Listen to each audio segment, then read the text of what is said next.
Greetings and salutations. Thank you for lending an ear to the Voice of the Times for Wednesday, August 3, 2022. For today's editorial, public safety is always the first priority. Rationalizing the scope and processes of government agencies with the goal of improving efficiency and productivity, an effort the Marcos administration has trendedly dubbed right-sizing, is a praiseworthy objective. It cannot be pursued, however, at the expense of public safety. Unfortunately, that is precisely what has happened with President Ferdinand Bongbong Marcos Jr.'s recent veto of the bill seeking to create the Philippine Transportation Safety Board. In his veto message for Senate Bill 1077, President Marcos acknowledged that it is the policy of the state to maintain a safe, viable, efficient, and reliable transportation system in the country, and that the proposed PTSB was congruent with this policy as it aims to ensure the conduct of an impartial and thorough investigation of transportation accidents in order to prevent these kinds of accidents and thus save lives and property. However, the President deemed the proposed PTSB redundant, as its functions are already part of the responsibilities of the Department of Transportation and its various line agencies, as well as the Philippine National Police and the National Bureau of Investigation.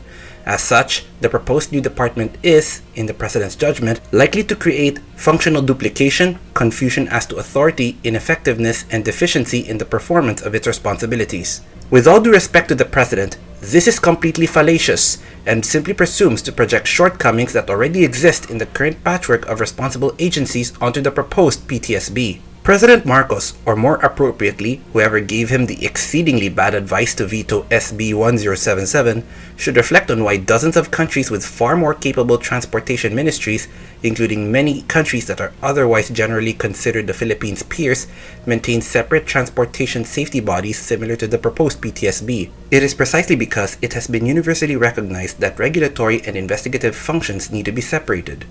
In an accident investigation, all possible causes, human error, negligence, or malicious action, mechanical failure, weather, and so on, must be examined and ruled in or out. The application and enforcement of regulations is present as an umbrella over all these possible causes, and therefore, the agency responsible for those regulations cannot objectively conduct the investigation. The only existing exception to this in the Philippines now is the Aircraft Accident Investigation and Inquiry Board, which operates at a reasonable arm's length from the Civil Aviation Authority of the Philippines, or CAAP.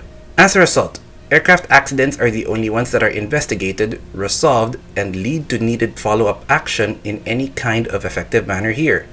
This is perhaps something else that the President and his advisors should reflect on. The proposed PTSB simply seeks to extend the same effective model and good practice to road, rail, and water transportation, all of which have a poor record of resolution in accident investigations. There is also an efficiency consideration.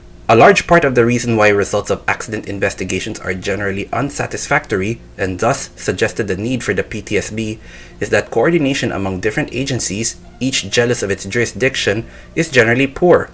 A separate investigative agency, with no other mandate than to reliably determine the cause of accidents and make recommendations, could better marshal the resources and efforts needed by centralizing them for a specific purpose.